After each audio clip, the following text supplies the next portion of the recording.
이 목사의 5분 시편 68편 19절부터 35절까지의 본문 묵상입니다. 오늘 시인의 노래는 날마다 우리의 짐을 지시는 하나님을 찬양하는 것으로 시작을 합니다. 날마다 우리 짐을 지시는 주 곧 우리의 구원이신 하나님을 찬송할지로다. 누구나 인생에 짐이 있습니다. 그리고 그 짐은 제법 무겁죠.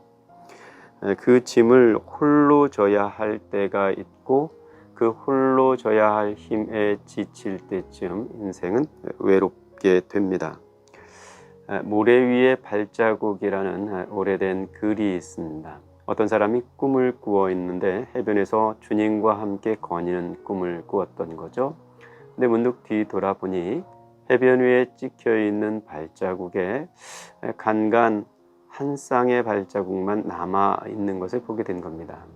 가만히 짚어보니 이 사람이 가장 힘들고 외롭고 어려웠을 때 그때만 주님 발자국이 없어지고 자기 발자국 한 쌍만 있는 것 같았어요. 그래서 주님께 물었던 거죠. 내가 주님을 따르기로 했을 때 주님께서 나와 동행하시겠다고 약속하지 않으셨습니까?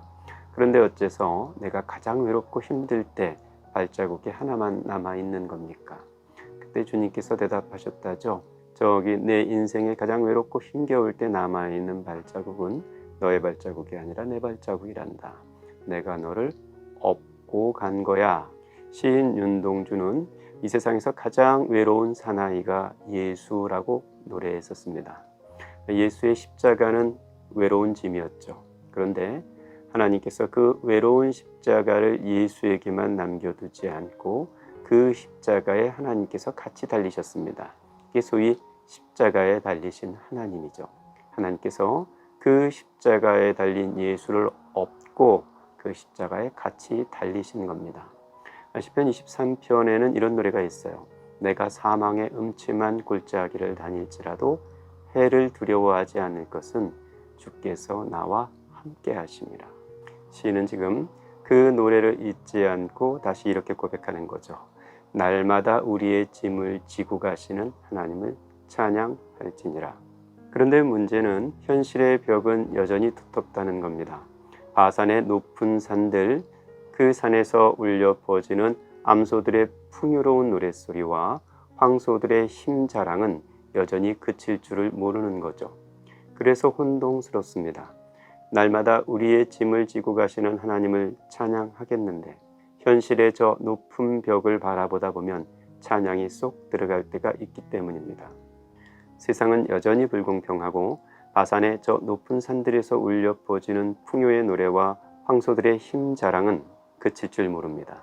그런데 그 바산의 높은 산들이 외쳐 부르는 이 세상의 함성을 그치게 할 하나님의 행차를 시인은 보여주고 있습니다. 시인이 보여주려는 하나님 행차의 구절을 한번 읽어보겠습니다.